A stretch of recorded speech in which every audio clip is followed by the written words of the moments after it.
Assalamualaikum warahmatullahi wabarakatuh. Salam sejahtera. Kita bertemu lagi di dalam podcast ataupun Audiosia Berilmu Berbakti. Lama Lama kita, bersama dengan saya hari ini kami berdua. Ni Cik Amir. Perkenalkan diri Amir. Okey, bismillahirrahmanirrahim. Assalamualaikum semua kepada peminat-peminat ataupun para penonton podcast UPM Audiosia Berilmu Berbakti. Audiosia Berilmu Berbakti. Kali ni patutnya XX. ABMK. So hari ni saya dijemput khas oleh Encik Kalu ya. Call saya semalam, tolong datang sini. Okeylah, saya kata sebab memandangkan hari ni kita ada projek besar. Nak bagi meriah. Nak bagi meriah sikit sebab kita ada orang kata tajuk podcast kita ni luar biasa. Sebab jarang-jarang berlaku di UPM ni kita ada program ni. So program apa tu Loy? Okey. Program ni nanti kita akan naikkan poster dia. Okey. Poster dia beginilah. Nanti tuan-tuan dia ada dengan QR code semua sekali kita akan naikkan nanti dalam ni. Kita hari ni kita akan cerita tentang seminar ilmu bedil dan senjata api Melayu. Wow. Dia punya tema dia pelestarian warisan Melayu, pemangkin pengukuhan jati diri. Okey, kalau kita bercerita tentang ilmu bedil dan Tarik senjata. lagi. Lagi. Okay, belum cerita pasal tarikh lagi ya. Okey. Yang mana tuan-tuan dan puan sekalian, seminar ini akan dilaksanakan pada 6 dan 7 November, tak lama lagi Loy. Tak lama lagi. Jam 9 pagi. Bertempat di Fakulti Bahasa Moden dan Komunikasi UPM, fakulti yang popular di UPM. Dia memang buat di Fakulti Bahasa Moden ataupun dia ada di museum? Hanya di Fakulti Bahasa Moden. Kita ada pergi museum juga. Ada pergi museum juga. Dan ada juga slot di Auditorium Sabah. Okey. So banyaknya di Auditorium Sabah. Banyaknya di situ sebab kita ada seminar. Nampak dia macam ada ni pameran senjata api. Ada. Demonstrasi hari kedua nembak. kita di museum. Ya betul. Dengar suara tu. Kita belum kenalkan lagi tau. Kita belum kenalkan lagi suara latar dah keluar. Nanti saja nak sesat nanti. Mohon para tetamu sabar ya. Para tetamu sabar dulu. Kita belum kenalkan tetamu lagi. Lama sangat kedai. Okey, teruskan. Kita tak boleh ni, kita kena terus. Okey, bersama dengan kita pada hari ini untuk membicarakan ataupun mengupas tentang seminar ilmu bedil dan senjata api Melayu, kita menjemput khas ke studio Audiosia Berilmu Berbakti, Dekan Fakulti Bahasa Moden dan Komunikasi Prof. Madya Dr. Hazina Abdul Halim. Selamat datang Doktor. Terima kasih. Yang sebelah tu tak perlu diperkenalkan lagi sebenarnya. Tapi untuk formaliti kita perkenalkan jugalah Datuk Dr. Abdul Muati Alai Zamri Ahmad. Ya betul. Ini lagi kalau ikut jangka perkhidmatan tu dah ujung tu, tapi terus bersemangat untuk bersama kita selagi boleh berbakti, berilmu berbakti, ingin lagi kat sini. Kena sangatlah tu. Dengan seminar ilmu bedil dan senjata api Melayu, tengok Datuk pun banyak berkatakan tentang komunikasi warisan ni sekarang. Nampak dah buat jelajah Malaysia. Banyak jelajah. Sebab kita tahu Datuk Muati ni satu ikon. Katanya dah keluar filem kan Datuk Muati kan? Sang Maestro kan? Sang Maestro. Tapi saya tak tengok lagi. Katanya eksklusif. Bila Datuk keluar Datuk? Itu tu. Yang itu tak pasti kena tak pasti lagi tu. Tanya Finas. Baik. Kalau ikut kepada poster ni, seminar kita patah balik kita patah balik seminar ilmu bedil dan senjata api Melayu ni anjuran Muzium Warisan Melayu Fakulti Bahasa Moden dan Komunikasi UPM dengan kerjasama Akademi Pengajian Melayu Universiti Malaya dan Muzium Tentera Darat. Okey, bagi untuk membuka kepada kita punya perbincangan ni, saya rasa kalau ikut dekat dalam poster ni, Muzium Warisan Melayu tu dia ada logo keris dengan kerawang kan? Ini logo sempena segekat 10 tahun. 10 tahun. Sebab tahun ini merupakan 10 tahun wujudnya Muzium Warisan Melayu. So kita punya inilah. Saya rasa kalau macam tu kita buka benda ni, mana dia punya highlight tu kepada Muzium Warisan Melayu lah. Ya betul. Peranan dia. Betul. Jadi kita mulakan dengan Dekan lah saya rasa kan. Seloknya lah. Untuk kita kupas. Nak minta Dekan ceritakan sikit tentang peranan Muzium Warisan Melayu ni dari segi penempatan artifak, manuskrip tentang alam Melayu, warisan yang ialah peranan-peranan muzium ni. Sebelum kita nak buka kepada seminar ni. Okey, jadi Muzium Warisan Melayu ni memang kita lokasinya di Fakulti Bahasa Moden dan Komunikasi UPM lah. Kalau tengok daripada kalau kita nak masuk ke UPM tu memang tepi jalan saja. kita punya ada ikonik punya lokasi tu kita nampak rumah-rumah Melayu tradisi Melayu dulu ada empat biji rumah Melayu, 4 buah. Jadi memang senanglah kalau kita nak trace lah kalau misalnya ada visitor kan daripada pengunjung pada luar, memang senang kita nak nampak lah daripada luar. Jadi museum ini bukan sahaja menempatkan artifak, manuskrip, dia berperanan juga menjadi pusat penyebaran ilmu warisan kepada masyarakat setempat dan juga masyarakat antarabangsa lah. Kita ada kolaborasi juga dengan pelbagai agensi di luar. Yang terkini ni yang kami akan anjurkan seminar berdil ni ialah kolaborasi dengan Museum Angkatan Tentera lah, untuk dan juga kita ada juga kolaborasi dengan universiti lain seperti Universiti Malaya. Untuk convocation kita kali ini juga kita ada kolaborasi dengan Museum Bank Negara Malaysia. Kita ada pameran selama 6 hari sempena convocation kita kali ke berapa ya kali ni, Amir? Rasanya 49.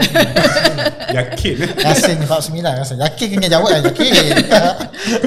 Apa-apa masalah kalau berkaitan dengan convocation boleh rujuk dengan bahagian akademik ya.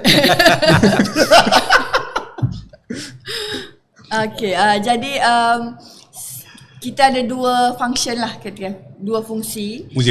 Museum, pusat penyebaran ilmu warisan dan juga untuk kita mempamerkan artifak-artifak manuskrip lama yang berkaitan dengan kearifan tempatan ataupun kearifan Melayu itu sendirilah. Dari segi koleksi tu Doktor, berapa bahagian koleksi? Saya tengok ada pakaian kan, senjata. Kita ada 4 bahagian. 4 bahagian. Kita ada persenjataan, busana, manuskrip, satu lagi apa ya Datuk? Satu lupa dah. Kita ada senjata, kita ada manuskrip, kita ada busana tekstil dan kita ada peralatan dalam peralatan rumah. isi rumah. Isi rumah. Oh tu ada pinggan mangkuk semua tu Ya, yang betul. ada pinggan pantun. Itu yang dalam, galeri dalam. Yang luar tu adalah rumah-rumah Melayu tu lah. Cuma saya dengar Datuk, kat luar tu rumah tu masih tak cukup lagi Datuk. Jangan Sebenarnya rumah-rumah Melayu yang kita dapatkan kita buka dan kita pasang kembali di UPM tu, itu ikut zon. Oh, ikut zon. Ikut zon. Sebab kita tak boleh beli satu rumah daripada setiap negeri kerana kita tak punya tanah yang cukup. Betul. Jadi kita terpaksa zonkan, zon selatan, zon tengah, zon utara, zon pantai timur. Jadi itu sebabnya ikut zon itu, bila ikut zon itu kita buat masa ni kita ada 4 lah.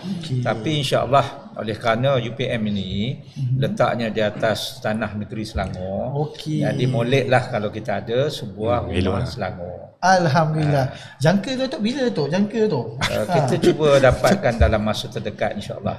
Kita sedang berusaha. Cuma agak dengan sukar. bantuan Husaini Amir. Kerja berat dia, kerja berat. Kerja ni. Tu menyesal tanya tu. Agak sukar untuk dapat rumah-rumah sekarang ini, terutama di negeri Selangor. Kerana kebanyakan rumah di Selangor ni masih diduduki. Generasi tu ketiga, ada. generasi keempat. Kalau ada pun yang tak diduduki dibuat homestay. Dah ada nilai komersial tu kan. Ya. Jadi itu yang agak mencabar jugalah untuk mendapat rumah Selangor berbanding dengan rumah daripada tempat lain, negeri lain. So itu antara keistimewaan yang ada dekat Museum Warisan Melayu. Patut Kongo ni kena ambil lah, ambil peluang. Memang sepatutnya lah. So macam saya maklum lagi, kalau nak tahu konvoi ke berapa, sila saya pergi website akademik ya. Okey, kita teruskan lagi yang berkaitan dengan seminar ilmu bagi dan juga senjata api Melayu. So boleh kita kembali, kita nak tanya kepada yang berbahagia Datuk lah. Datuk, okey, kita nak tanya sikit. Okey, boleh tak Datuk terangkan berkenaan seminar ini dan dia punya intipati daripada kertas kerja yang akan dibentangkan. Apa dia Datuk? Seminar ilmu bedil dan senjata api Melayu ini julung-julung kali diadakan. Tujuan yang secara tersuratnya lah adalah untuk kita menelusuri dan memugar kearifan lokal, ya, local wisdom, kebijaksanaan lokal orang dulu dalam penghasilan dan juga penggunaan senjata api. Kita salah tanggap, kebanyakan daripada kita ini menganggap bahawa orang Melayu dulu tak ada senjata api, hanya pandai menggunakan keris, lembing, pedang dan sebagainya saja. Ya, tetapi kalau kita singkap dalam buku-buku, dalam manuskrip, ya, sejak daripada abad barangkali abad 15-16 itu pun sudah ada senjata api. Jadi atas kesedaran itu, maka kita anjurkan wacana secara intelektual ini di universiti untuk memugar kembali khazanah itu. Tetapi tidak berhenti di situ sahaja. Selain daripada untuk melihat, ya, kepandaian silam tentang senjata api oleh nenek moyang kita itu, kita juga nak lihat evolusi perkembangan persenjataan yang digunakan pakai khususnya oleh orang Melayu, oleh askar Melayu umpamanya masa Perang Dunia Kedua dulu, dan kemudian sampailah yang digunakan pakai oleh tentera kita masa kini. Jadi untuk mencapai hasrat ini, kita jemput khas, ya, pembentang-pembentang kertas kerja yang terdiri daripada orang akademik, ya, kemudian pengkaji-pengkaji yang tidak affiliate dengan mana-mana pusat pengajian, dan juga kita datangkan khas 2 orang pandai bedil. Ini generasi ke-6 atau ke-7 keturunan memang pembuat senjata, termasuklah senjata api. Jadi dia pembuat senjata tu kan? Dia panggil pandai bedil. Pandai bedil sebab dia boleh buat bedil, dan dia memang belajar daripada magali datuk dia ataupun bapa dia cara mana membuat bedil tradisional. Jadi pembentangan itu, saya katakan ada yang akan kertas kerja yang akan membincangkan senjata api dalam karya agung Melayu dulu. Umpamanya dalam Sulalatul Salatin, dalam Hikayat Hang Tuah, ya, dalam Tufat An-Nafis umpamanya. Apa yang disebut senjata api jenis apa? Kan dia sebut meriam, dia sebut rentaka, dia sebut lain dan sebagainya. Ini bagus untuk kita imbau kembali bahawa satu ketika dulu nenek moyang kita sudah ada teknologi itu, ya, yang contemporary pada waktu itu. Ya, kemudian Perang Dunia Kedua, ya, kita ada senjata yang digunakan pakai oleh askar Melayu, khususnya Company B yang digunakan untuk menentang Jepun. Ya, dan kemudian perkembangan lainnya. Jadi itu yang tersurat, ya. Yang tersiratnya sebenarnya ialah kita nak mencabar, kita nak challenge khususnya orang muda, mahasiswa, pengkaji-pengkaji muda. Kalau nenek moyang kita mampu meletakkan, ini benchmarking sebenarnya, penanda aras, dengan kemampuan teknologi pada waktu itu sudah mampu mencipta senjata api, kenapa tidak sekarang ini pelajar-pelajar kita mendalami ataupun menguasai sains dan teknologi, termasuklah kejuruteraan persenjataan. Sebab senjata ni mustahak. Saya ingin petik kata cendekiawan lama, dia kata seandainya kita mau hidup dalam aman, maka hendaklah kita sentiasa bersedia untuk berperang. Jadi bila nak berperang, maknanya kita kena siap sedia dengan keupayaan pembuatan senjata kita sendiri. Kita tak boleh harap nak beli daripada orang saja. Jadi itu yang tersirat dalam penganjuran seminar ini. Dalam masuk dia. Kita ada juga demonstrasi, ya Datuk. Demonstrasi ilmu bedil. Yang tu saya kata tadi, awal-awal tadi masa saya mencelah tadi kan, kita ada di atas siswa kan, di auditorium Zakbar kita, dan kita ada juga di museum lah. Di museum itu sebenarnya untuk demonstrasi ni lah. Menembak betul ke macam tu? Tak adalah guna peluru hidup. Dia sebenarnya mekanisme yang digunakan pakai pada istingga yang akan dibuat demonstrasi itu ialah mekanisme kancing sumbu. Kancing sumbu ni matchlock. Kalau orang putih dia kata matchlock. Matchlock ni dia pakai sumbu. Ini yang senjata yang digunakan abad ke-15-16. Maknanya masa Portugis datang ke Melaka tu, orang Melaka sudah ada istinggar itu. Jadi mekanisme itulah yang akan ditunjuk kepada pengunjung dan juga peserta seminar nanti, bagaimana cara menembak yang digunakan oleh orang dulu. Kan kita kalau sebut pasal istinggar di Muzium Warisan Melayu, kita ada istinggar kan? Ada. Boleh pakai ke? Kenapa nak cuba? Maksudnya kita demonstrasi itu hanya kepada senjata-senjata yang akan dibawa oleh pihak ATM kan? Tentera. Betul. Dia Senjata tidak kita melibatkan ni kita kelaskan sebagai anti-kitty lah. Okey. Bila anti-kitty ni maknanya bukanlah yang kita gunakan pada masa sekarang lah. Maknanya tidak boleh kita gunakan inilah, maksud anti-kitty ni maknanya kalau kita ni dah simpan dalam ni kan, peti besi lah kita kan. Masih kena permit ke dia kan? Kalau sebab nak? kita kena memaklumkan juga dekat ni lah, polis lah. Walaupun dia dah bukan yang digunakan, masih perlu permit ke? Sebab membawa senjata tu pun dah menjadi kesalahan. Dia tetap dianggap senjata lah. Dia dianggap senjata walaupun lama, dan sebahagiannya itu sudah memang tak boleh digunakan. Maknanya tak boleh menembak, tapi boleh digunakan untuk demo sajalah. Sebab demo pun kalau pun kita tembak itu hanya bunyi saja, dia tidak ada projektil, tidak ada pelurunya. Dia ala-ala macam meriam buluh lah tu bunyi je lebih peluru tak ada. Dia kita perlu permit tu sebab kalau kita acukan ke orang takut juga kan. Walaupun tak boleh guna sebab itulah. Itu yang saya takut tu, dia kan selalu acukan kat saya. Saya sumpit je. Lagi tradisional. Datuk, bila Datuk sebut tentang demonstrasi, Datuk kata kita akan tengok dia part by part senjata tu kan? Kajian tentang part by part tu kita dah start ni dalam sikit Datuk kan? Kalau ni kan kajian part by part tu dah ada scholar ataupun ahli, sebab saya baca dalam buku ni dia kata belum ada waktu buku ni ditulis lah. Dia cerita hanya dia refer kepada manuskrip on anatomi apa, kerangka itu belum ada lagi. Secara mendalam itu barangkali belum ada, saya tak berani kata belum ada kajian, tapi belum ada banyak publication yang membicarakannya secara ilmiah. Cuma kita tahu bahawa dari segi evolusinya, kalau abad 15-16 begitu, itu memang digunakan matchlock ataupun kancing sumbu. Tetapi bila pakai sumbu, nak dihidupkan api dan sebagainya, masalah di kawasan kita ini hujan. Jadi kalau sumbu itu basah, dia tak boleh digunakan. Ataupun kalau digunakan senjata api itu di atas kapal umpamanya dengan percikan air laut dan sebagainya, jadi tak boleh guna.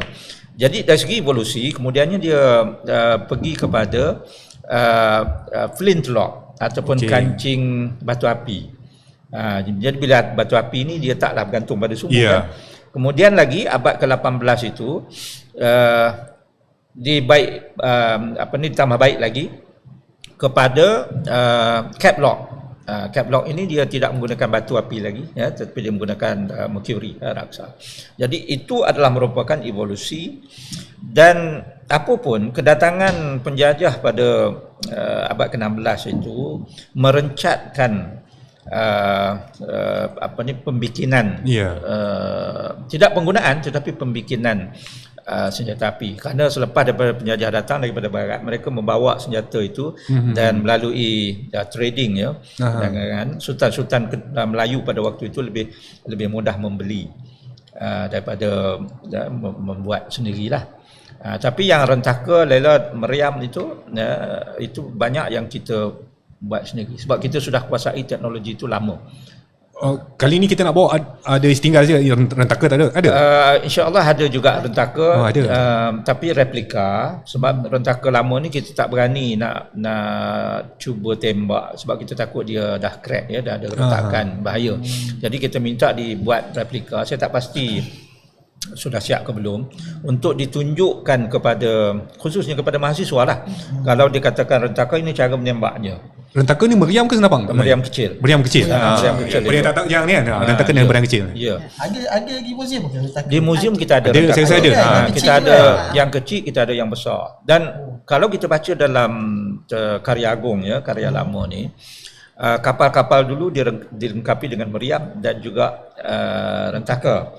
Tapi bila kapal tu masuk ke pelabuhan, ada kalanya ditembak meriam atau ditembak rentaka. Itu bukan tembak perang, itu bukan tembak sebagai senjata, tapi tembak sebagai komunikasi. Nak beritahu bahawa kami dah sampai balik.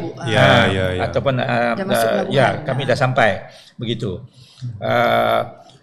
Zaman Sultan Mahmud, sebelum Sultan Mahmud, Sultan Melaka terakhir itu, ini kita baca dalam Sulalatul Salatin, apabila dia dapat Tun Fatimah melahirkan anaknya itu, apabila diputerakan itu dilihat laki-laki, maka Sultan sangat sukacita, dibunyikan bunyi-bunyian, termasuklah ditembak meriam. Jadi maknanya meriam di situ bukan menembak orang, bukan menembak dalam perang semata-mata, tetapi juga digunakan untuk komunikasi. Ada beza tu? Dia ada tembakan-tembakan tu? Itu kalau tembak komunikasi itu tembak kosong. Tembak kosong lah, macam bunyi sajalah. Dia tak ada peluru. Maksud saya kan ada yang 7 dah apa semua tu ada. Itu ada syarat. Ada makna lah. Ada maknanya lah. 7 dah, 5 dah, 7 dah sebagainya. Saya ingat masa saya kecil di kampung tahun 70-an, waktu buka puasa di Masjid Zahir di Kedah tu, di Al-Ustaz tu, ditembak meriam. Jadi arwah nenek saya selalu cakap, dia kata diam, kita nak dengar bunyi meriam. Nanti masuk waktu untuk buka puasa. Jadi maknanya komunikasi tu nak bagi tahu orang bahawa dah masuk waktu. Zaman dulu azan tak ada speaker lagi tu. Meriam kuat lagi lah. Yang kuat lagi ya. Ada dah speaker. Saya taklah antik zaman tu. Zaman tu tak ada speaker. Ingat zaman tu tak ada speaker lagi ya. Okay, baik. Saya rasa kita dah 20 minit lebih ni. Ya, betul. Kita berhenti seketika. Ya. Kita sambung selepas ini.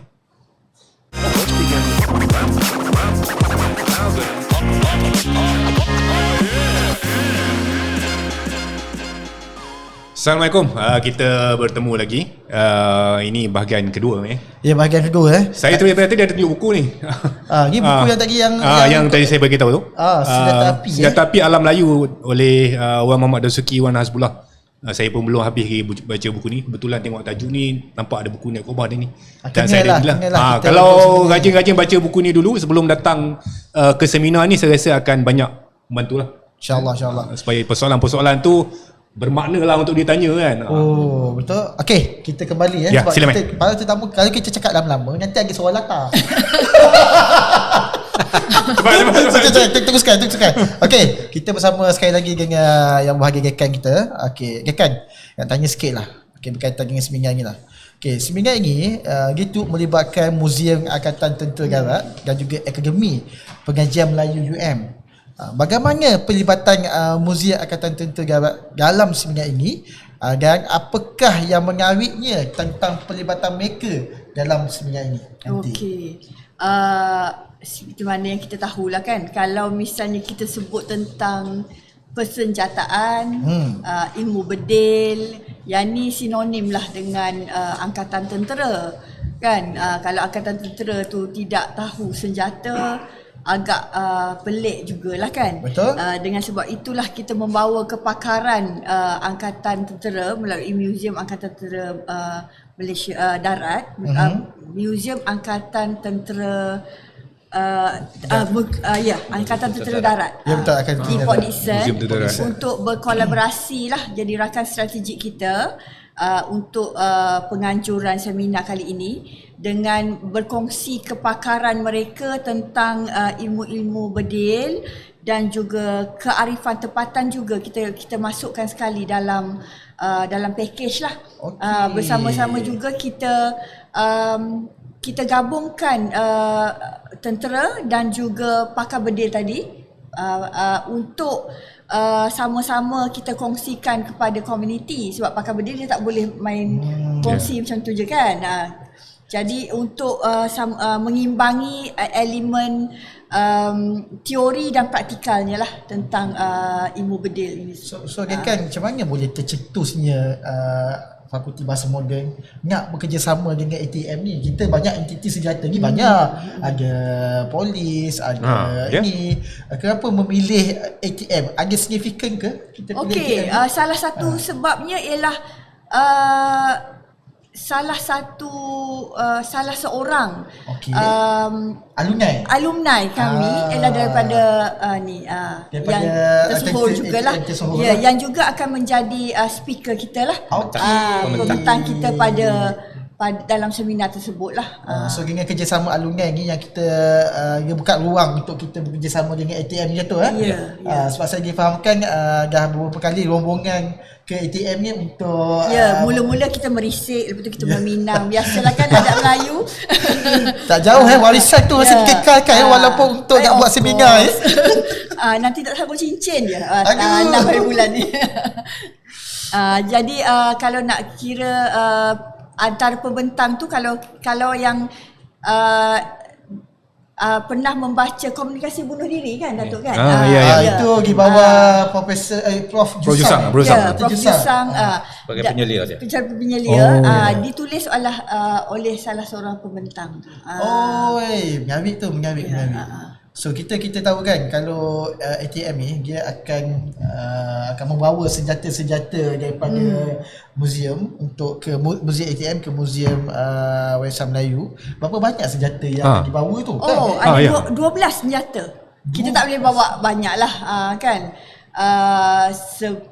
Sebab ini julung-julung kali kami adakan. Jadi kami masih lagi dalam small scale lah kita katakan kan. Tapi small scale pun 12 juga banyak jugalah kan. Mungkin kalau kita tengok sambutan juga, tapi kalau ikut yang penyertaan kali ini dalam 200 orang jugalah yang telah mendaftar. Kalau diizinkan dan ada rezeki, mungkin pada tahun akan datang kita akan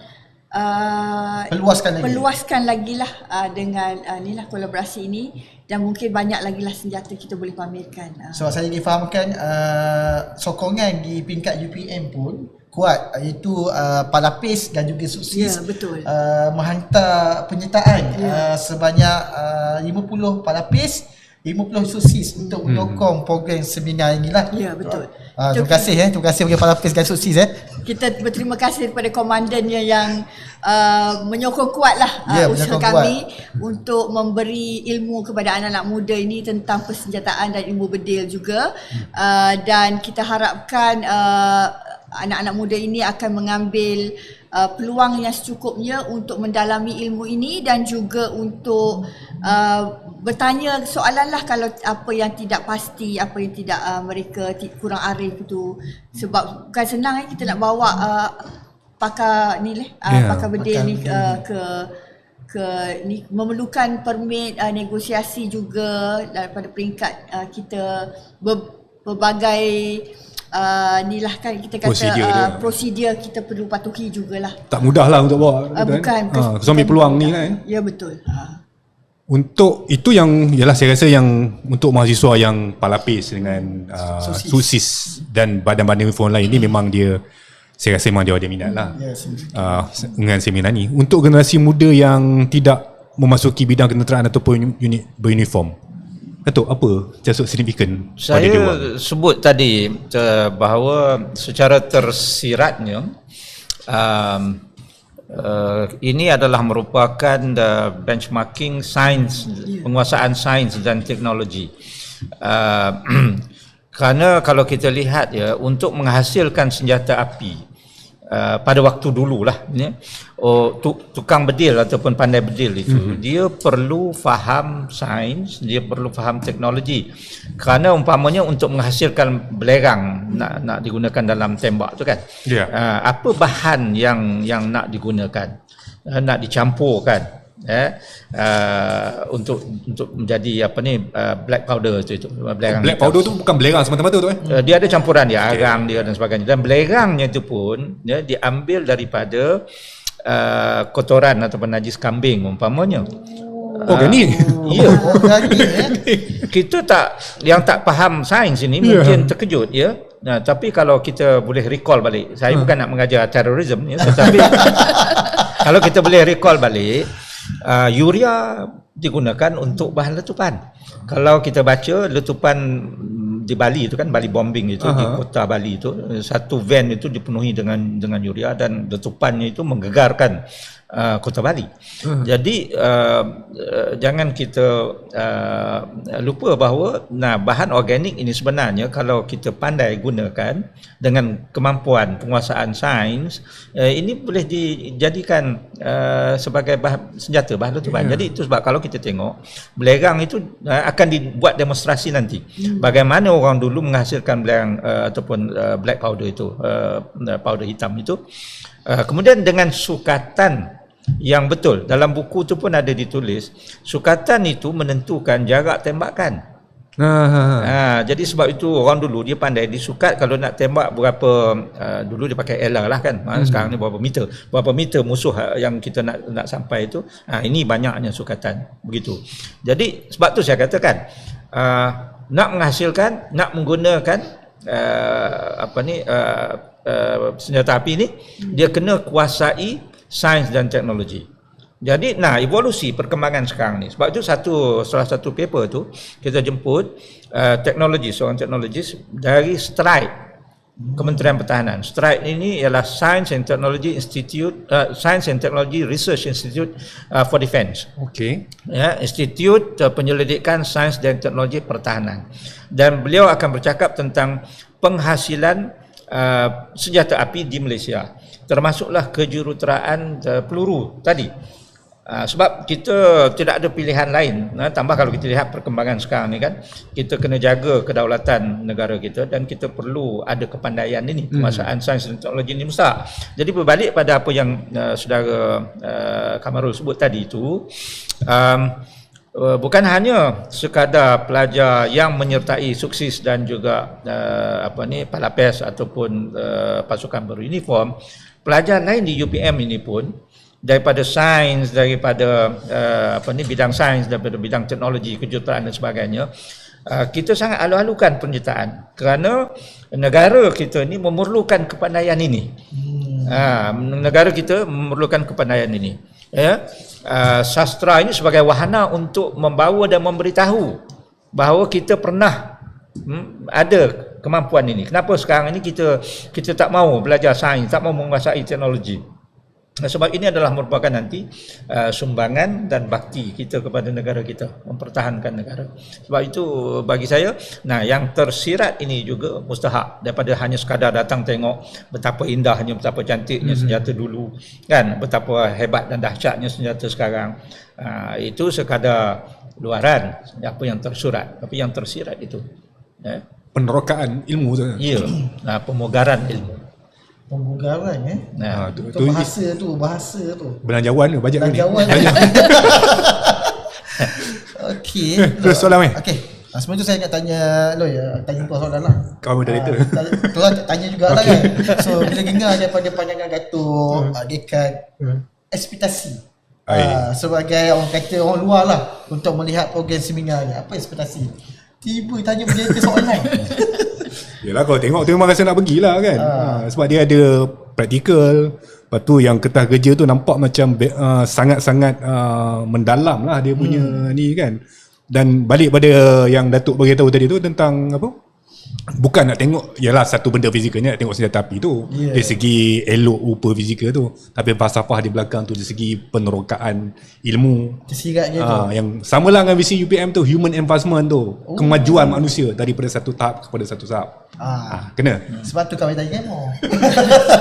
Okey, terima kasih Loy. Alright, tanya keliling terus. Ini saya tanya tu sebab ilmu ni kita kena dengar bagi semua pihak lah, apa pandangan mereka.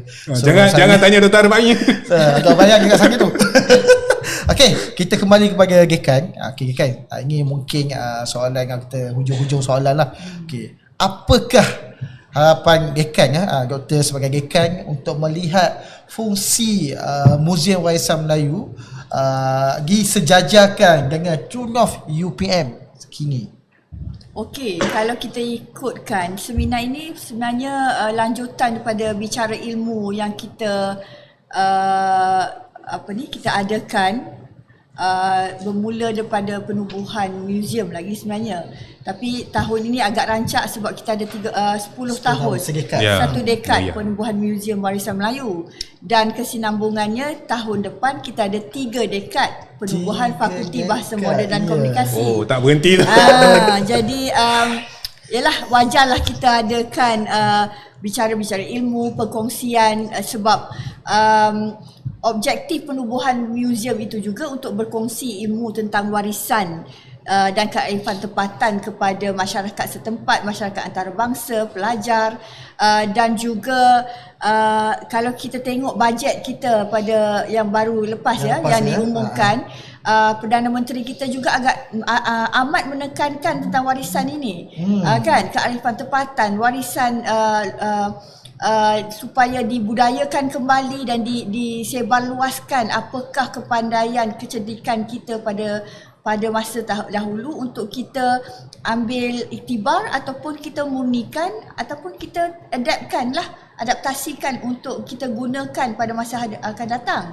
Jadi kalau kita tengok dari segi itu sahaja, memang relevanlah kita mengadakan seminar seumpama ini, dan juga dalam True North UPM juga memanglah True North UPM menekankan tentang pertanian, tetapi kami perlulah mengikut acuan kami bahasa sastra budaya kan, dan komunikasi, dan mengikut acuan kami akan sesuaikan dengan apa-apa True North yang UPM telah nyatakanlah, dan kesinambungan daripada True North UPM ni juga pada tahun hadapan kita akan ada simposia antarabangsa komunikasi warisan yang akan merupakan lanjutan daripada seminar ini dan seminar-seminar yang telah kami adakan sebelum-sebelum ini. Jadi komunikasi warisan ini akan kita akan panggil lah dari serantau lah, kita tak kata international tu ni kan, tapi dari serantau ASEAN lah kita kata, cerdik pandai yang untuk membicarakan tentang ilmu warisan, macam mana nak melestarikan, membugarkan warisan itu untuk SDG kan, untuk SDG dan untuk kelestarian ilmu generasi yang akan datang jugalah. Dijangka bila tu kata? Kita jangkakan pada bulan Oktober tahun depan. Sebab awal-awal ni kita ada puasa, kita ada raya, kita post raya kan. Jadi kita letakkan pada bulan Oktober supaya penyertaan itu lebih inilah kan, mantap lagi lah. Untuk makluman Cik Kamal Nizam sebab Fakulti Bahasa terkenal dengan pelbagai aktiviti, pelbagai program. Baru sahaja GK saya memaklumkan tahun depan merupakan 30 tahun 3 dekad MMK. Bayangkan program apa yang kita nak buat ni. Untuk yang muzium ni Doktor, yang 10 tahun ni, ini yang kemuncaknya ataupun ada lagi? Sebenarnya kemuncaknya ialah pada perasmian kan, atau perasmian tempoh hari, dan kita sebenarnya ada banyak aktiviti-aktiviti yang kita buat. Seperti yang baru saja berlangsung tamat ialah Busana Bonda, pameran Busana Bonda, yang di convocation akan datang juga kita ada pameran Bicara Wang, pameran Mata Wang, dengan kolaborasi dengan Museum Bank Negara Malaysia selama 5 hari berturut-turut di panggung percubaan UPM. Waktu kombo. Jadi yang ibu bapa yang membawa anak-anak mereka bolehlah singgah ke panggung percubaan. Free je, tak ada kami charge apa-apa pun untuk pelbagai aktiviti yang kami anjurkan untuk untuk mempamerkan tentang mata wang, bicara mata wang, bicara mungkin tentang sekarang ni sibuk dengan scammer kan. Jadi kita tengok juga, memberi juga ilmu tentang itulah. Cuma yang mengaritnya kita bercerita bulan 11. Sebenarnya bulan 12 pun ada satu program yang amat menarik. Betul. Yang ini boleh dikatakan sebagai kemuncak lah tu. Betul. Kemuncak mana? Kemuncak 10 untuk boleh kata 10 tahun juga kemuncak kepada tahun ini. Penutup untuk tahun inilah. Program muzium lah. Pembuka untuk tahun hadapan. So dia boleh ceritakan sikit kan? Kita ada festival silat silat antarabangsa. Silat antarabangsa pada 27 hingga 29 Disember. Pertandingan ke apa dia? Dia festival. Dia Dengan anjuran dengan kerjasama Motet. Aktivitinya? aktiviti dia macam-macam lah. Kita ada demonstrasi, kita ada pameran, kita ada bicara ilmu. Mungkin Datuk boleh kongsikan Ya, sikit Datuk, betul. sebab Datuk antara pengeraju yang membawa. Ini macam promosi banyak juga itu promosi ni.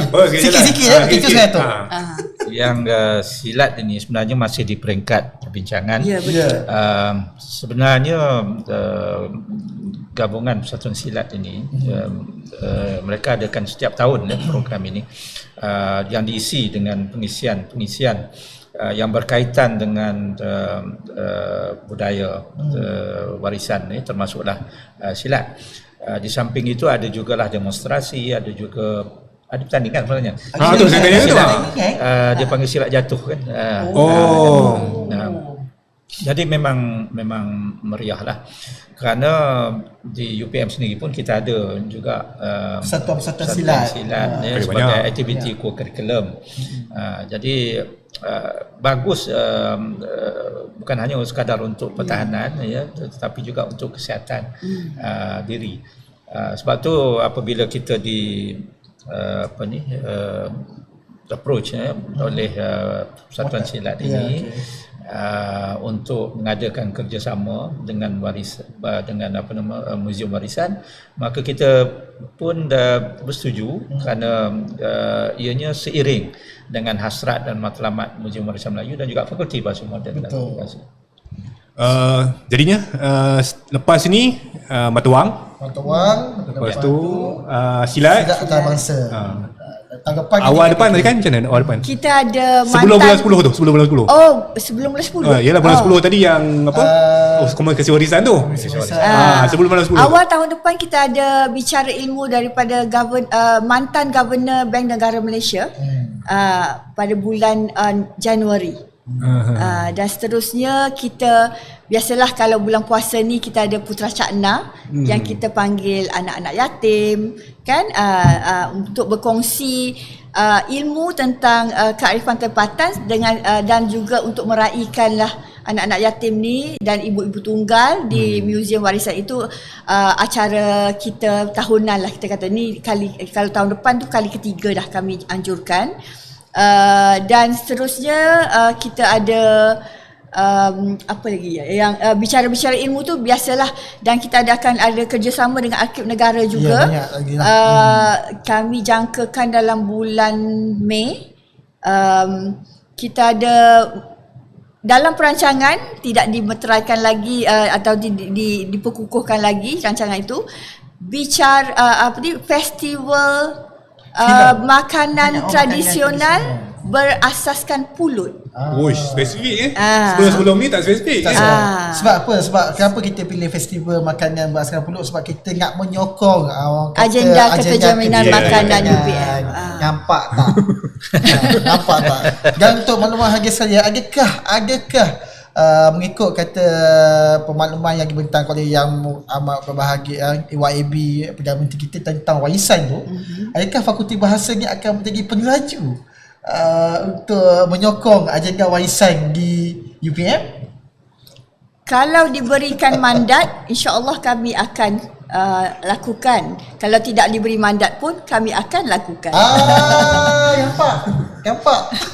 Nampak tersusun dah ada buat ni, ada bengkel ni. Tak, ini namanya chemistry tau. Kimia. Tapi memang kami ada 3 bulan sekali kita tengok balik perancangan lah. Ni akan dah buat set awal dah bulan 10 buat perancangan kan. Saya tanya ni doktor bagi pihak pegawai tadbir fakulti tu lah. Kita tak nak bagi dia murung awal-awal kan. Aduh. Saya ingat yang kita dah sampai dah 45 minit macam tu. Ini yang soalan yang terakhir, saya rasa agak personal lah soalan ni kepada Datuk.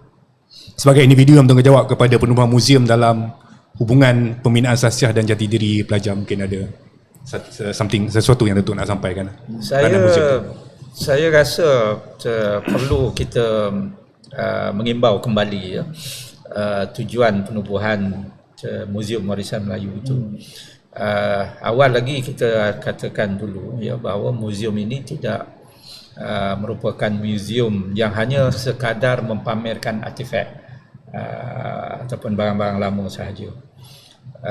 Oleh kerana ianya muzium yang duduknya di universiti, maka tidak boleh dipisahkan muzium itu daripada fungsi universiti. Dia kena berjalan seiring dengan fungsi universiti. Jadi Muzium Warisan Melayu ini adalah sebenarnya pemangkin kepada integrasi. Muzium ini sebagai integrator, sebagai penyepadu pelbagai disiplin yang pernah dikuasai oleh khususnya oleh orang Melayu lah, oleh sebab kita berada di Malaysia ni, tamadun kita itu dulu adalah merupakan tamadun Melayu, dan kita kena fahami kepandaian itu untuk kita jadikan perangsang ataupun pembakar semangat ataupun juga pencabar supaya kita dapat menggunakan semangat kepandaian itu untuk masa depan. Jadi the museum is always a challenge, posing a challenge kepada generasi intelek yang ada sekarang. Dalam menyokong misi dan visi UPM, kalau kita lihat museum ini sentiasa sebenarnya cuba untuk mengetengahkan kepandaian lokal, terutamanya kepandaian etnobiologi dan juga etnozoologi. Itu sangat relevan dengan surat beranak UPM yang sepatutnya menjuarai pertanian dan juga keterjaminan makanan. Jadi sebab itu kalau kita lihat aktiviti-aktiviti di muzium dan juga di fakulti sebenarnya tidak terpisah daripada misi utama UPM itu. Okeylah. Saya rasa Datuk dah menyimpulkan tentang peranan muzium tu. Kita pun dah dekat 50 minit macam tu. Dahsyat juga. Mungkin sebelum kita berakhir, yang bagi dekan sentang seminar ni, nak promo ke ada apa? Okey. Saya berharap seminar ini akan menggamit kepercayaan daripada anak-anak muda untuk datang dan sama-sama kita berkongsi ilmu dan belajar tentang ilmu persenjataan dan ilmu bedil lah, kerana ilmu bedil ini bukan sahaja kita perlukan bila perang, tetapi sebagai persediaan mental dan fizikal kita juga untuk menghadapi masa hadapan yang kita tidak tahu kan macam mana. Kita pun dah tengok negara-negara yang ialah kita dapat pelajari daripada apa yang dihadapi oleh negara-negara lain lah. Saya pun tak nak cakap yang buruk-buruk kan. Tapi kita kena ada persediaan itulah, mental dan fizikal, dan ini adalah salah satu daripadanya lah. Datuk, saya nak sebut pasal seminar ini. Setakat ini penyertaan dah ada dalam 200 begitu. Jadi tempat yang masih ada itu agak terhad. Berapa tu tempat semua? Saya rasa dalam 30 lagi mungkin. Tak banyak dah. Tak banyak dah. Jadi kita harap orang yang berminat, yang tak kira lah sama ada mahasiswa ataupun penyelidik persendirian ataupun orang yang individu yang berminat untuk memahami perkembangan ataupun evolusi persenjataan khususnya senjata api ini, silalah daftar segera sebab tempat dah sangat terhad. Ada hari terakhir ke sampai habis? Bila penuh saja kita akan tutup. Kita terpaksa tutup. Kalau tidak tak selesa nak duduk mendengar satu hari itu. Okey, kalau para penonton ingin tahu lebih lanjut tentang seminar ilmu bedil dan juga senjata api Melayu, boleh layari laman web kami di mmk.upm.edu.my. Boleh lihat maklumat di situlah. Kita ada poster yang ada kat sana. Untuk nak register boleh scan QR code ini, tapi boleh masuk kat website. Nanti kita akan kita letakkan poster di dalam podcast. So dengan harganya berpatutan. Tak sebut harga, tak sebut Tak sebut harga, tapi saya sebut berpatutan lah. Berpatutan. Baik, saya rasa kita dah di penghujung rancangan untuk kita kali ini. Terima kasih kepada yang berbahagia dekan Pemuda Dr. Hazlina. Terima kasih Datuk. Juga tak lupa kepada Dr. Armai sebenarnya yang ada bersama kita pada hari. Gambar apa ambil ambil gambar lagi Terima kasih Dr. Armai. Dr. Baik banyak bantu kita ni. Patutnya Dr. Baik letak nama editor ni. Ya, sekali ni. Dia yang menyediakan kita punya kerangka apa semua ni. Terima kasih.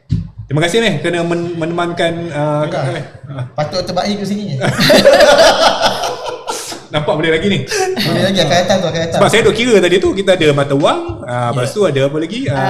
Kita rasa yang tengok yang silat tu sebenarnya, yang silat silat. tu macam istimewa tu. Silat, mata wang, kemudian kisah warisan tu Banyak lagi kan. boleh podcast belaka tu. Boleh. Cuma kita plan kalau yang itu, plan kita nak buat dekat dalam museum. Podcastnya? Podcast ni. InsyaAllah. Boleh ke? Boleh. Boleh Datuk boleh tu Buat dalam rumah Melayu tu. Rumah Melayu. Macam mana teknikal? Okey kan rumah Melayu? Ya. InsyaAllah Okey, kalau insyaAllah. dapat macam senyum tu lebih, boleh lah tu. Okey. Baik, saya rasa itu saja. Amir ada apa ni? Daripada kami. Tak payah lagu, nanti banyak, nanti ada ni. Nanti ada yang tu. Ada suara-suara. Minta berhenti kan susah. Okey, itu saja bagi Sami. Okey, saya rasa itu saja. Prima Bakti, pertanian untuk rakyat. Assalamualaikum warahmatullahi wabarakatuh. Salam sejahtera.